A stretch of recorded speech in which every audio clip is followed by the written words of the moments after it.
This call is now being recorded.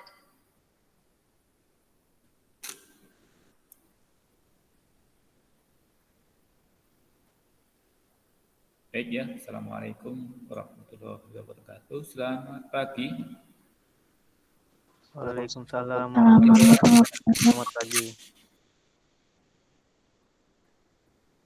Ya, bisa didengar suara saya, Pak?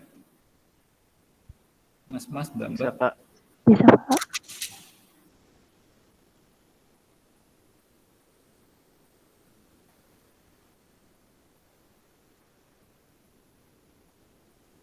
Baik ya, saya mulai. Ntar saya setting dulu.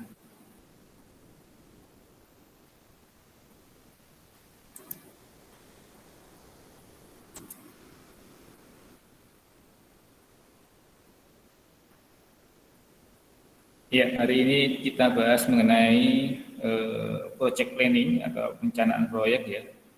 Kita masuk ke sesi proses bisnis. Kemarin kita sudah bahas mengenai SDLC ya, proses bisnis. Di SDLC itu kita sudah bahas mengenai ini ya, planning, kita membuat proposal di awal kita sudah membuat proposal tentang perencanaan. Kita sudah pelajari di RPL ya, caranya nyusun proposal.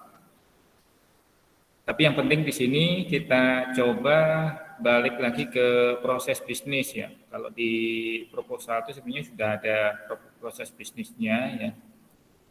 Kita kembali menggali. Kalau di sini kita menggali bagaimana menggali proses bisnis ini ya. Identifikasi apa saja yang perlu kita tulis di dalam proses bisnis. Baru kemudian kita akan masuk ke analisis. Di analisis ini kita bahas nanti ya. Ini penting di nyusun proposal, di nyusun proses bisnis ya. Tujuan kita belajar hari ini ya memahami ini loh pentingnya hubungan antara sistem informasi dengan proses bisnis yang akan kita buat ya, kita susun. Supaya apa? Supaya seperti yang minggu lalu kita bahas, ada miskomunikasi antara klien dengan developer ya. Miskomunikasinya biasanya terjadi di awal dan penting sekali ya. Apa yang diinginkan oleh klien ya, apa yang diinginkan oleh klien di sini kurang bisa ditangkap oleh developer, sehingga sistem informasinya tidak sesuai ya, mintanya bandulan tapi prosesnya itu berbelit-belit dan kita mampu untuk membuat sistem yang berdasarkan request tadi. Perlu diketahui saat ini zaman telah berubah ya, termasuk Anda milenial yang kalau request itu sering terjadi perubahan ya, Jadi kebetulan ada request juga dari klien ya, dari pelanggan, terutama dari pemerintahan. Hari ini ada misalnya hari ini ada request tentang logo misalnya, tentang logo. Segera dipasang, begitu dikirimkan logonya oke. Tapi nanti ke depan ya belum sampai seminggu gitu ya berubah lagi logo itu ya, logo itu berubah lagi. Logonya seperti ini ya, nah, berubah lagi. Itu hanya sekedar logo ya, belum tentang warna ya, belum tentang menu dan sebagainya ya. Terjadi request berkali-kali sehingga metode yang kita gunakan harus menyesuaikan, harus adaptasi. Bagaimana kita juga menyesuaikan itu enggak seperti pesulap ya, jadi harus ada kontrak juga di depan ya. Memastikan bahwa request yang diajukan ya, itu masuk akal gitu ya. Masuk akal. Itulah kenapa sekarang ini juga muncul istilah hustle culture ya, hustle, bukan kungfu hustle aja ya. Jadi kultur hustle, hustle culture ini apa namanya lagi ngetren kerja itu sampai 12 jam ya, bukan lagi 8 jam tapi 12 jam. Jam 9 masuk kerja, jam 9 malam itu selesai kerja.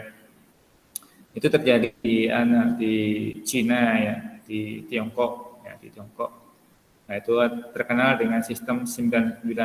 Anda bisa cek ya di media-media bagaimana orang-orang di sana itu bekerja terus-menerus ya. Sampai kalau di Jepang itu sampai kabarnya ada yang sampai meninggal. Bukan hanya di Jepang, di Indonesia juga ada yang meninggal karena apa namanya kerjanya juga terus-menerus karena melayani pelanggan ya kira. Baik, berikutnya adalah understand bagaimana kita menyusun request tadi secara teknikal ya, kemudian menghitungnya secara ekonomis juga secara organisasi itu layak untuk dikerjakan request ini tadi. Jadi nggak sembarang request ya. Nah ini nanti kita bahas di belakang. Yang penting ini dulu ya, yang ini dulu ya. Business need kita bikin dulu ini hari ini. 45 itu kita belakangan ya. Nah, kenapa kita melakukan itu semua? Kita mengumpulkan kebutuhan bisnis ya. Ini hal-hal yang muncul karena munculnya ini apa namanya pertanyaan-pertanyaan misalnya kapan mulai proyek itu dikerjakan. Ini sering terjadi pada kita ya klien dengan developer. Jadi kita posisikan diri kita adalah sebagai developer pengembang ya. Jadi kapan bisa dikerjakan itu, kapan bisa di apa namanya di ini apa namanya orang kita itu melihat proses bisnis yang ada di tempat kami gitu ya. Jadi mulai kapan kita kerja itu sering terjadi. Saya termasuk juga ini ya pengalaman juga. Jadi kebetulan ada hubungannya dengan kerjaan di luar. Jadi apa namanya request itu sering diajukan oleh para pekerja, para develop ini klien, ya, pelanggan. Jadi kita harus menjawabnya itu agak sulit ya, menjawabnya ketika pertanyaan itu tiba-tiba muncul gitu kepada kita sebagai developer langsung mikir gitu. Bentar dulu, saya ngitung dulu ini. Ya, saya ngitung dulu ini gitu ya. Karena layak enggak ini proyekmu ini dikerjakan begini gitu ya. Layak enggak ini seperti itu. Jadi kita semua kalau sudah terbiasa itu enak nih ya, langsung bisa memutuskan. Tapi kalau kita enggak biasa, sulit ini yang mengukur kelayakan dari proyek yang diajukan. Gitu ya. Apalagi kalau enggak biasa, kemudian muncul itu kita langsung cas-cis gitu ya, begitu dikerjakan ternyata apa namanya request-nya banyak, Anda sudah memberikan harga di awal misalnya, waduh itu sudah sulit ya. Nah ini pentingnya kita ya, kita kemarin itu pelajari bagaimana apa saja tugas-tugas analis ya yang sudah kita pelajari sebelumnya ya, analis itu. Yang perlu kita analisis adalah bisnisnya pertama ya, apakah ada proses bisnis yang perlu kita identifikasi sehingga kita bisa mengukur ya kelayakan dari proyek itu ya. Nah ini identifikasi bisnis, nilai bisnisnya. Ya, kapan mulai proyek itu dikerjakan? Biasanya itu yang muncul ya. Ketika seseorang itu melihat nilai bisnis itu ada di situ yang bisa diterapkan untuk dengan menggunakan teknologi informasi ya. Nah, dan ketika mereka membuat request kita bisa membaca dari ini ya. Jadi kalau kita ditanya itu kita kembalikan ini ya apa nilai bisnismu itu kira-kira sehingga kalau dia meminta itu berarti dia siap untuk kita mintain juga apa itu mintain juga ini ya bisnisnya, karena dia mengangkut bisnis ya, nilai bisnisnya berapa besar, maka kita bisa mengukur juga biaya yang harus kita berikan kepada yang bersangkutan gitu ya. Ini ya, jadi kita bisa langsung memutuskan gitu ya. Kalau kalau apa namanya, tentunya kalau kita bisa memutuskan harga itu ya, biaya itu ya, tentu kita juga bisa mengukur kemampuan kita ya. Jangan-jangan kita nggak bisa ngerjain, mintanya sudah gede tapi nggak bisa ngerjain gitu ya, malah dikerjain nantinya ya, ini bahaya. Oleh karena itu kita harus mampu ini kita menyusun sesuai dengan keahlian kita. Kalau mampunya cuma web, ya web aja. Kalau mampunya juga dengan Android, ya Android juga. Tapi yang jelas tentu saja kita tidak ngerjain sendiri ya. Kita harus punya tim, gitu ya, tim kerja yang memiliki kemampuan masing-masing ya. Nanti juga akan saya berikan pada Anda tim nantinya ya, tim. Jadi nanti di akhir kuliah ini mungkin akan ada kuis sedikit ya, yang harus Anda kerjakan bersama-sama nantinya ya, menilai suatu bisnis. Dan permintaan-permintaan yang kita bisa baca, permintaan-permintaan itu bisa kita penuhi secara ini ya, secara teknologi informasi. Jadi kalau kita dapat request tadi, requestnya itu bisa kita implement ya, kita terapkan di dalam teknologi informasi. Contoh requestnya seperti apa? Ya biasanya requestnya itu seperti report ya, report apa ya, report apa saja yang digunakan di dalam proses bisnis itu. Misalnya kalau Anda mengisi KRS, reportnya tentu saja form KRS kan ya, di dalam form KRS itu ada mata kuliah, ada kelas gitu ya, ada dosennya juga kadang sesuai dengan jadwal kuliahnya itu ya, kemudian jumlah SKS dan sebagainya, kemudian ditentukan berapa SKS-nya atau paketkah atau pilihan apa macam-macam yang bisa kita masukkan dalam KRS itu. Kemudian ada tangan kita dan tanda tangan kadang-kala tangan dosen wali, ada kalanya tanda tangan kajur gitu ya, kepala prodi ya, kaprodi. Nah, dari request itu kita sudah bisa melihat itu apa yang harus dikerjakan gitu ya. Itu contoh-contoh request yang ada. Nah, untuk itu semua kita harus mengidentifikasi apa saja elemen-elemen yang ada di dalam request ya. Yang pertama adalah nama proyeknya, pertama itu ya. Nama proyek ini penting ya. Jadi kalau kita mau mengumpulkan proses bisnis, yang penting kita kumpulkan dulu adalah nama proyeknya. Apa nih proyeknya? Misalnya proyek mengisi KRS itu tadi ya, mengisi KRS. Nah, berarti proyek pengisian KRS di Universitas Mulia gitu ya. Di prodi informatika misalnya gitu ya. Kalau Anda di informatika, proyeknya apa? Proyek pengisian KRS di prodi informatika Fakultas Ilmu Komputer Universitas Mulia misalnya begitu ya. Proyek sponsornya siapa? Siapa nanti yang akan mendanai atau siapa yang akan bertanggung jawab terhadap proyek ini? Penting ini, enggak hanya sekedar orang request ya. Jangan-jangan cuma Pak Subur aja yang request minta-minta gitu ya. Tapi enggak ada duitnya.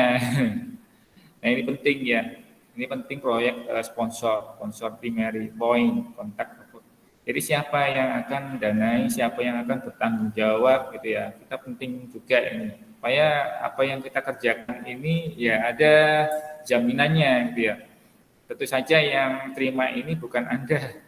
Yang terima itu biasanya manajer gitu ya, bos Anda gitu ya. Jadi akan muncul di sini. Suatu saat Anda kan juga akan menjadi bos ya, bos terhadap diri Anda sendiri gitu ya. Diri Anda sendiri. Jadi Anda suatu saat mungkin sama seperti Pak Syukur ini bikin startup gitu ya. Bikin startup, maka bos Anda sebagai bos ya tentu saja identifikasi ini semua ya, proyek-proyek mencari proyek itu ya, Anda akan mengatasnamakan sebagai bos ya itu ya. Kemudian apa yang dibutuhkan nih ya, alasan apa saja proyek itu akan dikembangkan, proyek itu dibutuhkan untuk alasan apa gitu ya. Ya, untuk misalnya untuk mempercepat pengisian KRS kah, misalnya untuk proses pengisian KRS itu secara cepat sebelum waktu kuliah gitu ya, dan lain sebagainya. Ini penting ya, bisa disebutkan lebih spesifik dari kebutuhan dari proyek itu ya. Nah, manfaatnya tentu saja manfaatnya yang diperoleh untuk percepat itu adalah tidak terjadi pelaporan ke dikti misalnya menjadi terlambat gitu ya, atau kita mempersiapkan diri untuk laporan dikti itu jauh-jauh hari sebelumnya misalnya gitu ya. Itu manfaat bisnisnya. Kemudian apa saja yang dibutuhkan? Nah ini kemarin ya, business procurement itu kita kemarin bahas mengenai ada infrastruktur gitu ya, kemudian bisnis proses sistem analis, sistem dan desainnya itu seperti apa gitu ya. Ini penting ya. Terus kemudian jaringan, infrastruktur kan termasuk jaringan ya. Jaringan dia nanti jalan di mana gitu ya, paling enggak non fungsionalnya itu Anda bisa definisikan di sini ya. Nah, jadi non fungsionalnya bisa didefinisikan di sini apa saja kebutuhan dari sistem itu supaya nanti sistemnya bisa berjalan gitu ya, sesuai dengan proses bisnis ini. Jadi yang dibutuhkan requirement persyaratnya ya spesifikasinya itu paling tidak ya. Jadi kita hitung sistemnya nanti arus antar mudanya bisa diakses mulai menggunakan handphone misalnya, menggunakan Android misalnya, atau nggak hanya Android, tapi bisa juga bisa lewat web misalnya gitu ya. Kemudian jaringannya misalnya melalui VPN misalnya. Ini penting ini ya, business requirement, spesifikasi persyaratan yang dibutuhkan untuk sistem itu bisa berjalan. Kemudian business value itu manfaat setelah kita dapatkan ini semua ya. Jadi kalau ini semua jalan, proyek pengisian KRS-nya jalan, keuntungan untuk organisasi apa misalnya? Kita berharap dengan mendapatkan mengerjakan ini dan implementasikan sistem ini akan mendapatkan keuntungan misalnya tadi ya kita sebutkan manfaat gitu ya, manfaatnya misalnya mendapatkan keuntungan pelaporan misalnya, pelaporan proses administrasi menjadi lancar, lebih tertib gitu ya, tidak molor gitu ya. Kemudian pelaporan kepada dikti misalnya, pelaporan kepada LL dikti lah ya, dikti itu tidak terlambat gitu ya. Resikonya kalau terlambat kita akan dianggap sebagai perguruan tinggi yang tidak tertib administrasi ya. Tidak tertib administrasi bisa masuk ke klaster-klaster itu ya. Ada kalau di dalam perguruan tinggi ada klaster-klaster itu. Klaster pertama itu klaster perguruan tinggi yang mandiri biasanya ya, mandiri. Jadi klaster ini dia bisa bergerak sendiri dan bisa mengevaluasi sendiri. Jadi kayak BHMN ya, Badan Hukum Milik Negara. Dia proses sendiri kayak seperti UGM, UI itu ya.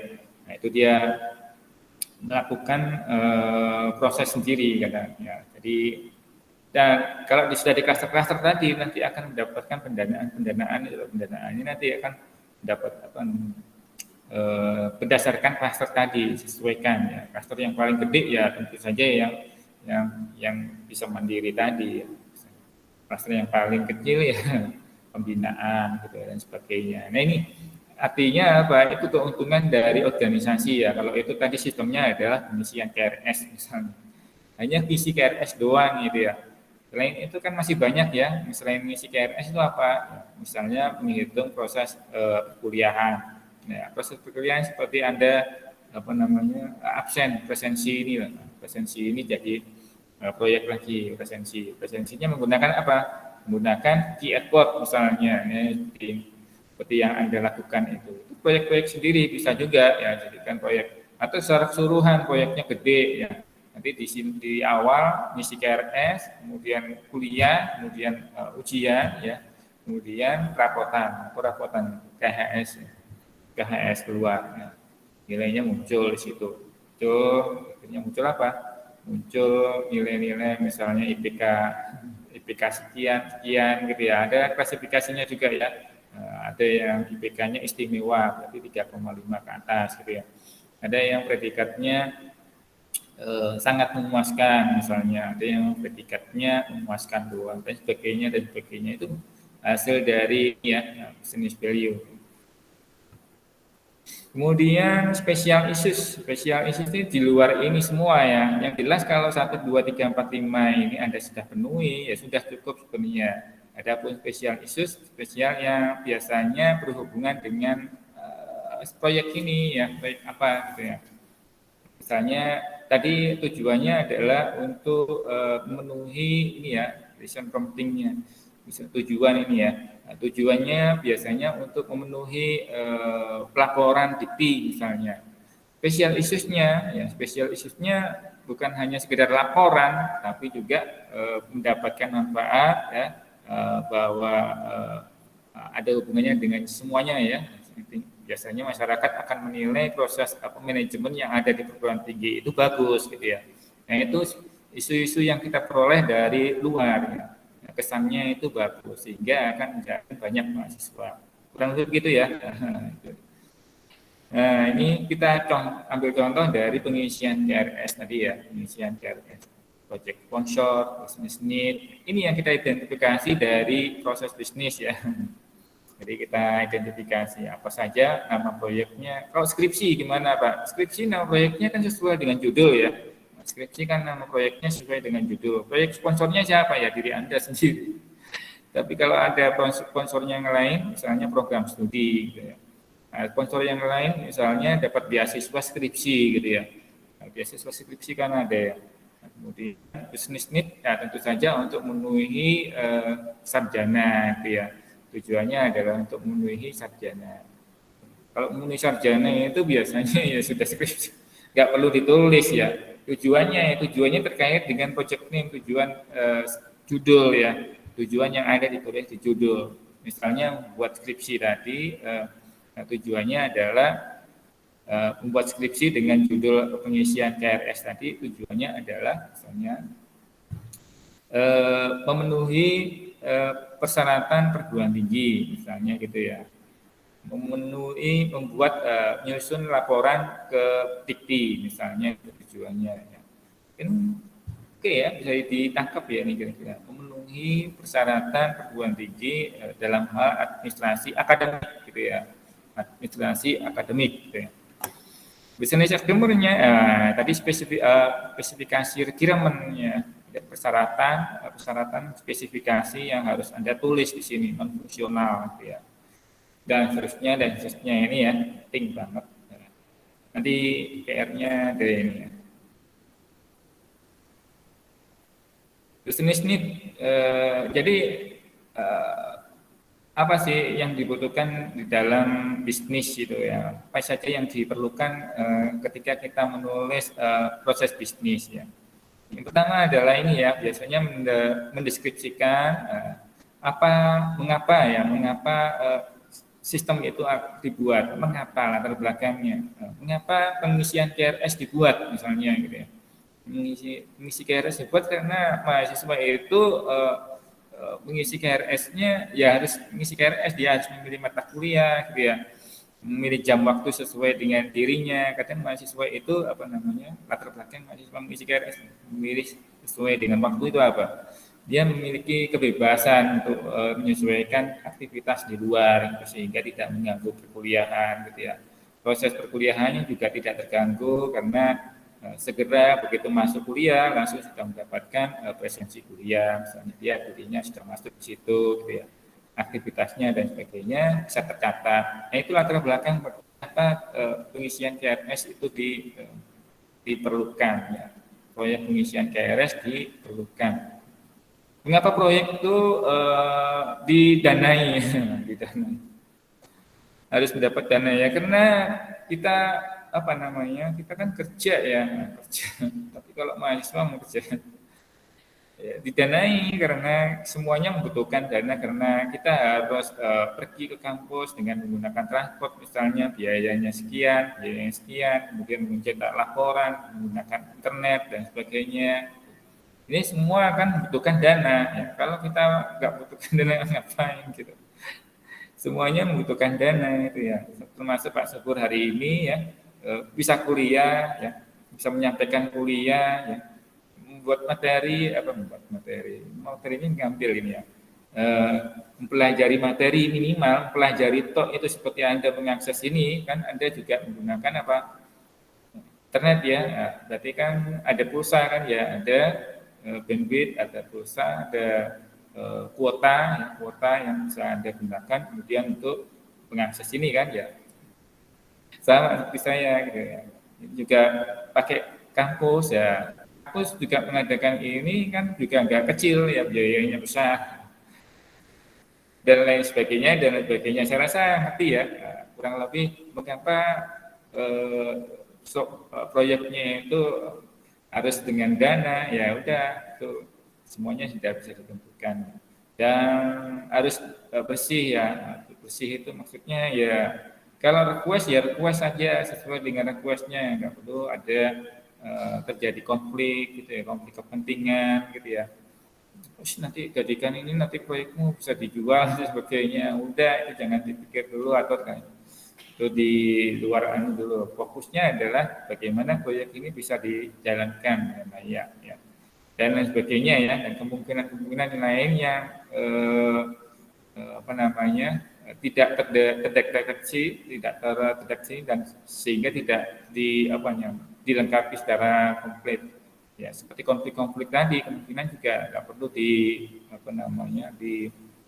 dimasukkan juga di dalam kebutuhan ini. Konflik kepentingan ya hal-hal. Jadi fokusnya di sini adalah bisnisnya, proses bisnisnya itu seperti apa ya. Kemudian business requirement ya buat the system itu bagaimana apa yang sistem itu harus kerjakan. Ya. Ini sudah pernah kita bahas di RPL ya. Di RPL itu kita sudah pernah bahas bahwa yang perlu kita identifikasi seperti tadi yang saya sebutkan tadi, KRS itu formnya seperti apa, kita lihat dulu. Oh ini KRS-nya formnya seperti ini.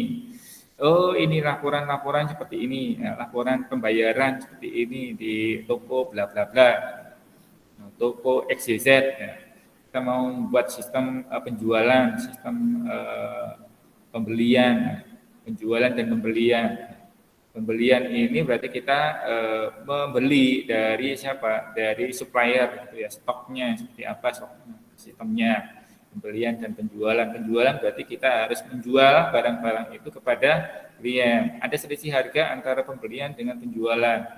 Penjualan harus nilainya positif, keuntungannya harus bisa dihitung, gitu ya. Dan gudang juga harus bisa diketahui dan sebagainya. Proses-proses ini perlu kita identifikasi dan sistem nantinya harus menyediakan apa. Gitu ya. Kalau pembelian, maka sistem itu harus menyediakan apa kira-kira. Tadi sudah ada supplier ya, jadi data supplier. Kemudian produk-produk yang harus diberikan supplier. Gitu ya. Itu kalau pembelian ya, jadi kita beli di kulaan gitu sistemnya itu. Kita beli kulaan barang apa, kita kumpulkan di situ. Berarti sistemnya apa? Menyediakan. Ya itu tadi supplier, proses pembeliannya, barangnya itu. Toko kita membeli barang. Barangnya ada di supplier, suppliernya tidak ada hubungannya. Jadi ada hubungannya. Atau kita langsung mengontak antara supplier dengan kita membeli barang, membeli. Ya. Nanti di situ ada barangnya ya. Dan seterusnya. Nah kurang lebih kita membuat sistem yang bisa mengelola itu pembelian. Itu hanya pembelian ya. Sedangkan penjualannya seperti apa? Barang itu nanti dijual kepada pelanggan. Pelanggannya bisa diidentifikasi dengan angka misalnya. Pelanggan 1, pelanggan 2, pelanggan 3 dan seterusnya. Kadang pelanggan kan nggak perlu diidentifikasi ya siapa namanya gitu ya, kecuali kalau dia jadi member gitu ya. Nah, itu bisa kita sediakan. Apa yang kita harus sediakan di dalam sistem itu? Itu kalau sistem pembelian dan penjualan. Kemudian naik level system ini kita abaikan dulu ya. Nanti kita bahas berikutnya. Ini kalau sudah lebih dalam ya. Kemudian katakan tentang fitur dan kemampuan yang harus dimiliki oleh sistem itu. Fitur-fitur apa saja yang bisa kita sediakan di sistem itu ya. Fiturnya misalnya reportnya harus bisa diakses oleh publik misalnya gitu ya. Anda sudah mulai mikir nih kalau sudah publik ya berarti sistem reportnya harus bisa dibuka nih misalnya. Atau sistemnya reportnya tidak ditampilkan di publik. Nah, Anda bisa juga buat itu supaya sistem ini nantinya hanya khusus untuk toko aja misalnya. Barang-barangnya bisa dibuka misalnya. Barang-barangnya bisa dibuka, suppliernya nggak perlu dibuka misalnya gitu ya. Fitur-fitur ini penting ya. Jadi ada fitur untuk menampilkan, untuk menutup atau menyembunyikan informasi tertentu gitu ya. Ini terkait dengan persaingan bisnis ya. Persaingan bisnis antara e-commerce satu dengan e-commerce yang lain, kemungkinan fitur-fiturnya berbeda-beda ya, fitur pembayarannya gitu ya. Ada kalanya ada yang pakai e-wallet gitu bisa, gitu. Tapi ada kalanya nggak perlu e-wallet, pakai apa? Tapi pakai transfer langsung misalnya, pakai transfer lewat rekening biasa gitu ya. Ada kalanya gitu ya. Ada kalanya pakai virtual account misalnya gitu ya. Jadi tinggal masukkan aja virtual account-nya, tinggal dimasukkan biayanya. Nanti dicocokin biayanya itu dengan yang ada di dalam tagihan. Kalau cocok maka muncul harganya yang harus dibayar gitu ya. Tapi kalau nggak cocok ditolak, ini bayarnya nggak cocok ini gitu ya, lebih gitu. Dan sebagainya. Ini business rate ya. Business value, tangible value, dan intangible. Ya. Tangible itu yang bisa diukur ya. Tangible. Kalau intangible yang tidak langsung diukur saat itu juga, tapi manfaatnya bisa dirasakan. Gitu ya. Manfaatnya bisa dirasakan. Ya. Jadi tangible itu yang bisa diukur, quantifiable, biasa dihitung gitu ya. Nah, biasanya 2% dari cost gitu ya, dari operating cost. Maksudnya apa ya? Misalnya pembuatan sistem tadi itu harganya misalnya 10 juta. Harganya 10 juta misalnya. Nah, 10 juta berarti itu 2%-nya dari operating cost. Operatingnya malah lebih besar lagi. Kenapa? Karena harus nyedot sumber daya, kita sediakan infrastruktur gitu ya. Kita sediakan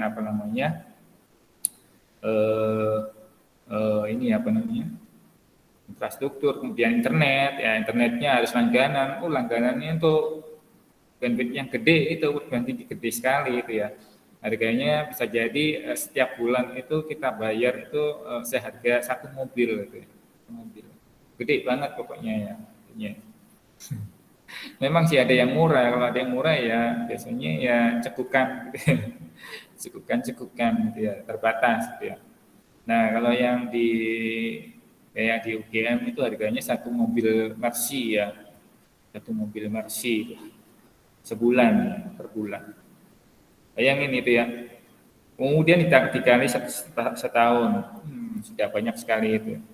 Nah, kalau intangible itu biasanya belakangan, dia nggak dihitung saat itu, nggak bisa dilihat langsung hasilnya. Ya. Tangible. Jadi tangible itu manfaat yang diperoleh. Manfaat diperoleh itu bisa diketahui dari proses-proses bisnis berikutnya. Jadi proses-proses bisnis berikutnya itu ada pengaruh yang lain gitu ya. Ada citra sehingga orang itu kemudian misalnya pengisian KRS lancar nih. Nah, pengisian KRS ternyata menyumbang marketing PMB, penerimaan mahasiswa baru gitu ya. Marketing. Menyumbang itu karena mahasiswa baru setelah disurvei ternyata mereka lebih condong karena proses administrasi atau manajemen yang ada di situ cukup terlihat bagus gitu ya, bisa dirasakan manfaat sehingga mereka akhirnya masuk ke UN misalnya ya, masuk ke Universitas Mulia ya karena itu melihat proses bisnis yang ada di dalamnya. Pengaruh-pengaruh ini adalah kepercayaan ya bahwa sistem itu telah bekerja dengan baik itu manajemennya sehingga kita mendapatkan manfaatnya. Nah, dengan demikian akan otomatis banyak pengaruh, yaitu mahasiswa banyak ini. Itu penjualan, misalnya proses penjualannya, gitu. Nah itu bisa dihitung dengan cepat, gitu ya. Manfaatnya langsung bisa diketahui, keuntungannya berapa, gitu ya. Berapa penjualan sekarang, berapa penjualan per bulan, per minggu dan sebagainya, dan langsung bisa diketahui labanya, keuntungannya. Nah ini akhirnya mendapatkan layanan kepercayaan lain lagi bahwa dengan proses itu maka layanan menjadi sangat cepat. Nah, kita bisa lihat ya dari toko-toko yang sebelah itu ya, toko-toko yang ada di saat ini yang ada itu Indomaret gitu ya, Yopa. Kita bisa lihat cek, saya seperti merek ini nah. Tapi paling tidak kita bisa belajar dari adanya banyak beragam ini tadi ya. Kemudian jangankan gitu ya, misalnya kayak ini layanan internet provider, ada Telkom, ada Telkomsel, ada Tri, ada Indosat dan sebagainya. Nah, mereka bersaing ini ya, bersaing terhadap layanan ya, mereka juga bersaing bagaimana sistem mereka itu bisa membantu perusahaan untuk meningkatkan revenue. Jadi itu ya. Dengan adanya itu maka otomatis klien akan lebih nyaman kan ya menggunakan itu ya, salah satunya ya. Itu. Kemarin aja kayak Facebook sama IG ya, dan WhatsApp dong ya. Ternyata juga ini sebaliknya ya. Langsung kepercayaan kepada Facebook turun. Bahkan di media sosial media yang lain itu malah ngici itu ya kayak ngolok gitu ya. Gitu ya. Nah, ini juga menjadi intangible itu ya. Yang jelas intangible itu keuntungan ya. Intangible value-nya ini keuntungan ya. Tapi ada juga yang malah nggak dapat untung pengaruhnya menggunakan sistem itu, tapi dia nggak bisa membangun ya, kebalikannya seperti ini, dia tidak akan membantu perusahaan untuk berkembang. Karena apa? Karena nggak bisa gitu ya, orang manajemennya juga kacau, kurang lebih gitu ya, aduh susah itu. Nah, ini contoh ya, contohnya bahasa Inggris ini saya terjemahkan ini ya. Contoh untuk mengidentifikasi keuntungan dan keuntungan tangible, keuntungan yang bisa diukur dan keuntungan yang tidak bisa diukur. Contohnya latihan ini ya. Dominion Virginia Power adalah salah satu dari 10 otoritas listrik milik investor yang terbesar di negara itu, di Amerika ya, di negara Amerika. Perusahaan ini menyalurkan listrik ke lebih dari 2 juta rumah bisnis di Virginia dan Carolina Utara, Amerika ya. Tahun 97 perusahaan rombak beberapa proses inti dan teknologinya. Tujuannya adalah untuk meningkatkan layanan pelanggan dan memotong biaya operasi dengan mengembangkan alur kerja baru dan sistem informasi geografis ya. Jadi perusahaan tahun 97 ya, merombak proses inti teknologi ya, teknologinya yang mungkin sebelumnya jadul banget deso. Nah, tujuannya adalah untuk meningkatkan, dengan merombak itu mereka ingin mendapatkan peningkatan layanan pelanggannya. Walaupun mungkin hanya 1.000 misalnya ya, hanya 1.000 penduduk di sini ya. Tapi layanannya ditingkatkan, sama seperti kita gitu ya. Tadi pelanggan misalnya toko gitu ya, toko gitu ya. Jadi kalau seperti merek, nah di toko kita itu pelanggannya biasa aja sih sebenarnya.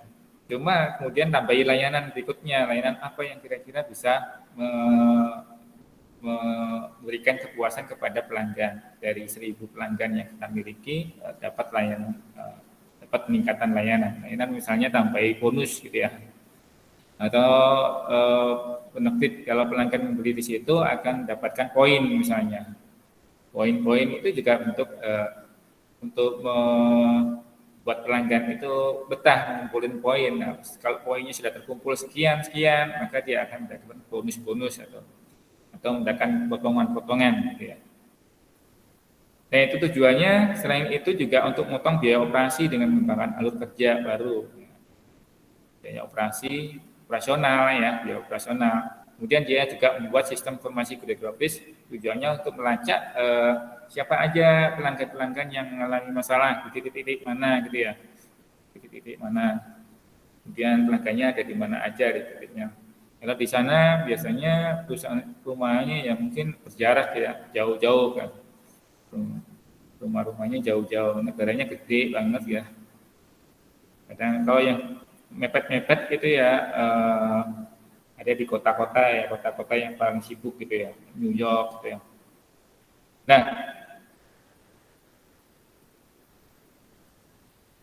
Nah, ketika proyek selesai, teknisi servis biasanya menyaring ribuan peta kertas dapat menentukan lokasi tiang listrik dengan pencarian terkomputerisasi. Nah, dengan adanya sistem informasi geografis, maka teknisi ini bisa menyaring ribuan peta kertas. Jadi kalau biasanya itu pakai peta kertas ya, kemudian dapat menentukan lokasi-lokasi mana yang kira-kira bisa dipasang listrik. Proyek membantu otoritas meningkatkan manajemen semua fasilitas, catatan, peta, kejadwalan, dan sumber daya manusia.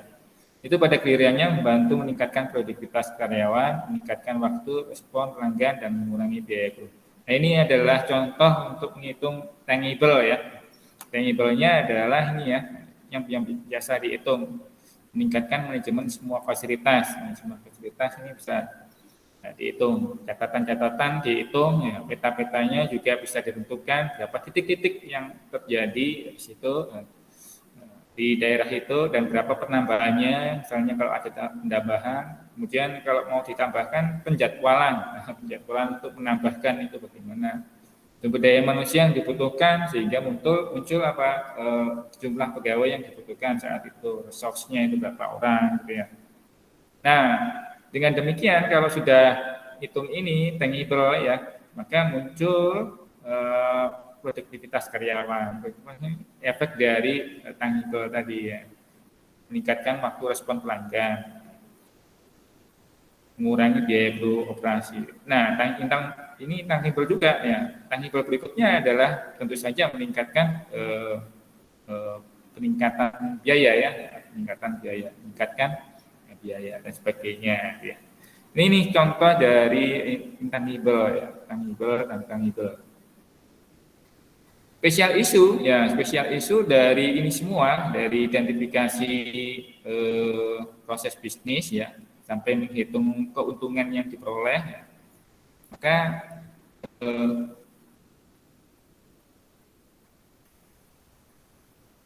isu yang lain yang bisa terkait dengan proyek itu adalah budget.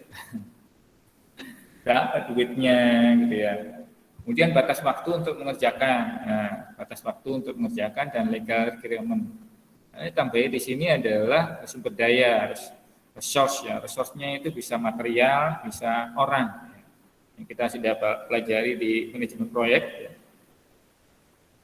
Nah, legal requirement ini dokumen ya, nah, dokumen persyaratannya yang kita sudah susun.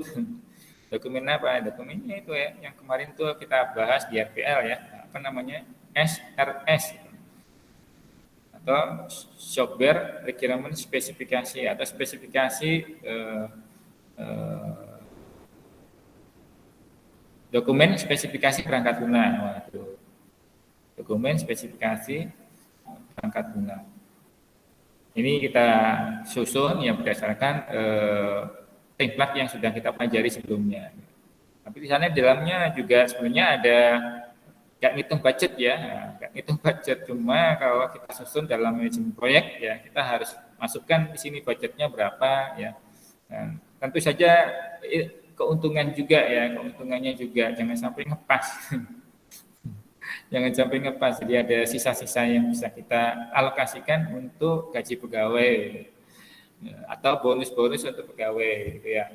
Kalau ada bonus itu enak sudah. Biasanya pegawai senang gitu ya. Masa gajinya pas saja gitu ya. Nah, ini adalah yang perlu kita kembali lihat ya. Tadi sudah kita pelajari tentang project sponsor ya. Sponsornya apa saja? Sponsor untuk membiayai itu semua ya. Project sponsornya kita penting ya. Kalau kita sebagai IT manager ya, sebagai vice presiden atau sebagai direkturnya gitu ya. Ini kita harus bisa hitung semuanya ya, siapa yang akan bertanggung jawab pada proyek itu dan menyediakan layanan itu siapa aja gitu ya. Dan siapa yang biayainya. Penting ini ya. Kalau enggak gitu. Ini orang-orang ini kan kita sudah pernah sering dengar ya, sering dengar juga atau sering membaca juga bahwa orang-orang yang ada di sini seperti direktur, IT manager itu cuma ongkang-ongkang aja ya. Tapi biayanya gede ya, gajinya gede banget. Dari mana ya? Dari semua proyek-proyek ini ya, proyek-proyek ini ya kita dapat dari itu ya. Artinya apa? Kalau proyek itu nilainya taruhlah 100 juta gitu ya, itu proyeknya nilainya malah bisa nyampe ke kita 40% aja, 40%. Ya. Dan itu sudah termasuk apa namanya ini apa? Termasuk material, infrastruktur dan sebagainya. Gitu ya. Kemudian ini dapatnya dari sisanya biasanya 60% itu banyak lari-lari. Bukan hanya ini saja, nanti kalau bisa masuk ke orang-orang. Jadi gitu ya.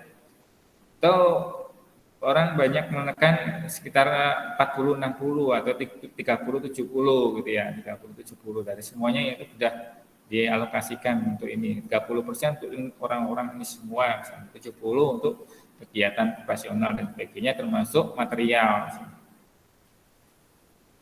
Business need yang sudah kita lihat ya, termasuk apa saja yang berhubungan dengan sistem ya. Jadi bisnisnya ya tentu saja harus berhubungan dengan sistem ya. Kalau sistemnya tidak ada buat apa, nggak cocok nanti orang malah nggak menggunakan sistem itu. Dan seterusnya ini ya, ini tadi yang kita identifikasi. Kemudian persyaratan bisnis lainnya, misalnya bisnis apa yang harus disediakan oleh sistem ya. Apakah dia menyediakan untuk diakses gitu ya. Apakah juga mengcapture informasi demografis. Demografis itu tidak hanya sekedar titik-titik peta, tidak, tapi customer-nya diidentifikasi demografinya. Laki-laki, perempuan banyak mana gitu ya. Kemudian dia banyak yang tinggal di mana gitu ya. Di BTS kah, banyak yang di BTS kah, atau di kampung baru gitu ya.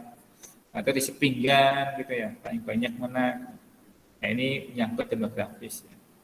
Terus pekerjaannya pelanggan itu apa saja gitu ya. Background-nya mereka itu sebagai apa? Apakah banyak yang background-nya dari guru gitu ya? Apakah background-nya banyak yang dari dokter gitu ya? Dan seterusnya. Business value berarti benefit keuntungan yang diperoleh oleh organisasi business value ya. Jadi keuntungannya itu banyak ya, keuntungan relasi, keuntungan duit ya. Keuntungan jejaring dan sebagainya ini ya. Jadi kalau ini berarti keuntungan yang jelas itu kalau organisasi ya keuntungan duit ya, benefit. Nah ini benefitnya juga bisa harus dihitung gitu ya. Dan spesial isu lainnya ya, misalnya nanti akan dapatkan ini apa namanya batas waktu dari pemerintah, misalnya kalau itu proyek pemerintah ya biasanya ada deadline gitu ya, tenggat-tenggat yang harus diselesaikan dan seterusnya. Nah tugas Anda bentuk kelompok ya, bentuk kelompok ini tugasnya ini ya. Lihat contoh request untuk internet order project. Misalnya gini, ini contoh sebelum mengerjakan tugas ya, yang kedua. Lihat dulu contoh yang akan saya paparkan berikutnya ini ya. Jadi contohnya Anda diminta untuk membuat permintaan, ya, sistem permintaan.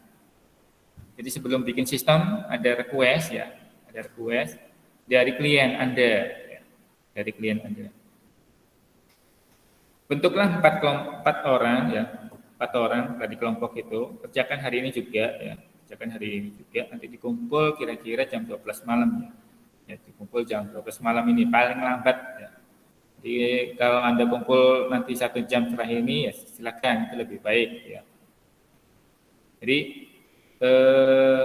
tentukan 4 orang, kemudian bentuklah dari 4 orang ini sebagai tim ini pengembangan proyek. Jadi ada surveyor, ada project manager, ada sistem analis, ada infrastruktur analis. Jadi ini ya, masing-masing request-nya pikirkan yang saat ini dibutuhkan oleh perusahaan atau organisasi Anda. Maksudnya nggak usah jauh-jauh dari sini ya, dari Universitas Mulia kan. Anda kan belum punya perusahaan ya, belum punya perusahaan. Pikirkan di daerah sini, yang paling dekat sini, nggak usah jauh-jauh dari UM ya, dari kampus ini sendiri boleh ya, dari prodi juga boleh ya, dari perpustakaan juga boleh ya. Dari ini ada event-event di Gedung Cinghu itu apa eventnya sekarang ini, yaitu suntik vaksin. Boleh juga silakan. Ya. Pikirkan sistem yang dibutuhkan oleh perusahaan-perusahaan ini ya. Jadi organisasi ya, bukan perusahaan atau ya harus selalu perusahaan, bisa juga organisasi. Jadi kayak prodi informatika itu organisasi juga ya, organisasi. Fakultas organisasi juga, Universitas Mulia organisasi. Perusahaan perguruan tinggi ya. Nah, buatlah sistem request dari sistem yang sudah Anda rancang tadi. Misalnya tadi program studi informatika, maka pengisian CRS sudah saya sebutkan tadi ya, pengisian CRS. Atau pendaftaran KP. KP tahu ya, KP ya. Kerja praktek, pendaftaran kerja praktek, bikin sistem kerja praktek. Nah, bikinkan sistem request-nya. Nah, sistem request-nya contohnya seperti ini. Jadi Anda tulis di sini sistem request. Request-nya adalah misalnya proyek order internet order barang lewat internet boleh juga ya. Misalnya bikin e-commerce atau tadi yang saya sebut tadi program studi ya. Program studi berarti pendaftaran KP di program studi informatika, sistem pendaftaran KP ya, kerja praktek, atau sistem pendaftaran skripsi boleh juga, silakan, atau sistem pendaftaran apalagi macam-macam yang kira-kira bisa dibuat ini kelayakannya dari sisi kelayakan. Proyek sponsornya siapa? Proyek sponsornya sponsor dari ini ya, tentu saja informatika kan ya, kalau itu tentang informatika ya, program studi informatika itu loh ya. Pak Subur, oh boleh silakan, proyek sponsornya Pak Subur misalnya, walaupun tidak Pak Subur bayar misalnya. Nah, poinnya kan adalah mendapat nilai dari itu semua. Bisa ya, apa saja yang diperlukan dalam bisnis ini ya. Misalnya tadi pendaftaran KP, nah, maka proyek ini adalah untuk menyediakan pendaftaran KP ya, melalui form yang bisa diakses mahasiswa dari luar, ya, di luar kampus, nggak harus datang ke kampus, buat itu ya, atau lewat internet, gitu ya. Mahasiswa bisa langsung mendaftar KP, misalnya yang bersangkutan ada di Jakarta, gitu ya. Kemudian KP di sana juga, misalnya. Maka dia bisa mendaftarkan KP-nya itu di sana lewat sistem ini, misalnya. Selain itu juga sistemnya juga dengan menggunakan ini bisa teratur gitu ya. Nanti akan diberikan dosen pembimbing langsung online gitu ya. Kalau sudah daftar itu bimbingan online, berikan itu dan seterusnya ini ya. Jadi bisnis ini sudah saya jelaskan tadi ya, apa yang diperlukan dalam tujuannya membangun ini loh apa? Gitu ya. Tujuannya membangun request apa proyek ini untuk apa?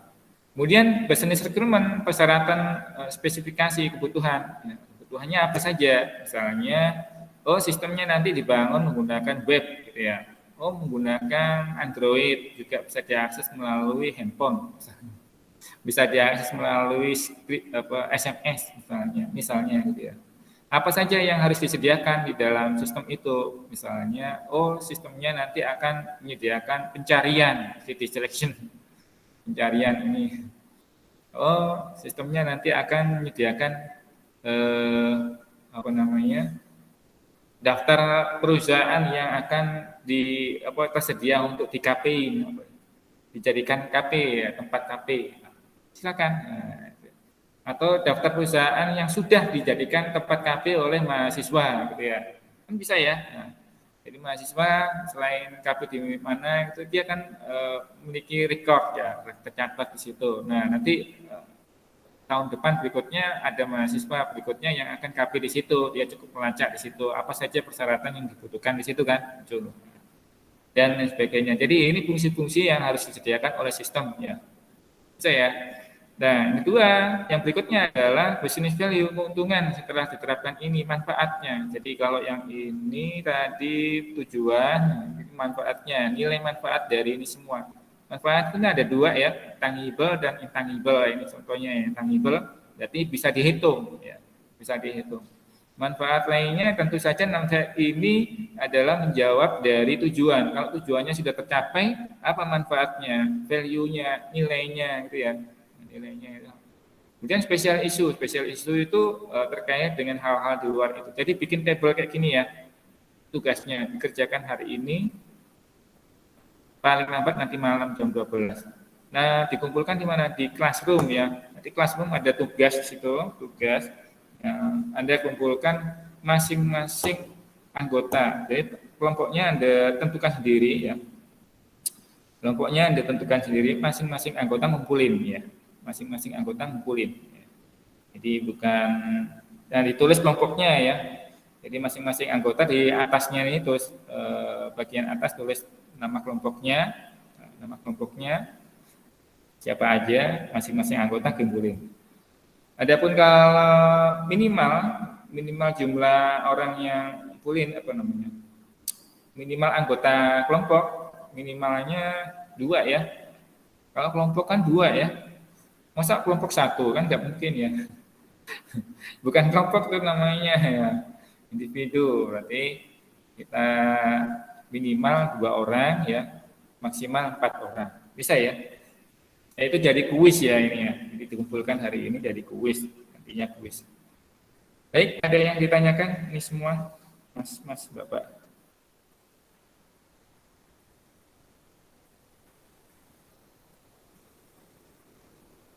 Halo? Jangan-jangan pada tidur semua ini. Saya bilang gini, nanti nggak ngerjain semua ini. Halo? Iya Pak. Oke ya, jelas ya. Baik, saya tunggu. Ini saya screenshot ya. Tunggu, saya kumpulkan di sana ya.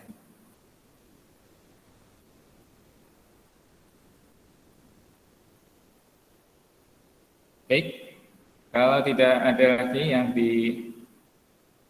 ditanyakan, silakan dikerjakan ya. Ini saya tampilkan di sana. Nggak usah ngitung visibility analysis ya, cukup proses bisnisnya ini aja.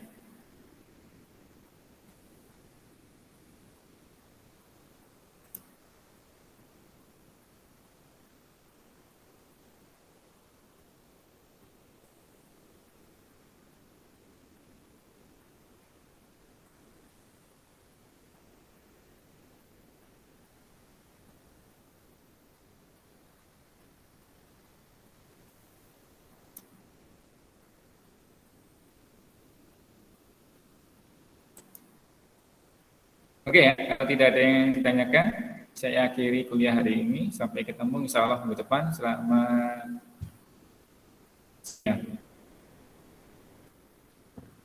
Waalaikumsalam warahmatullahi wabarakatuh. Ya, Pak. Ya, Assalamualaikum warahmatullahi wabarakatuh.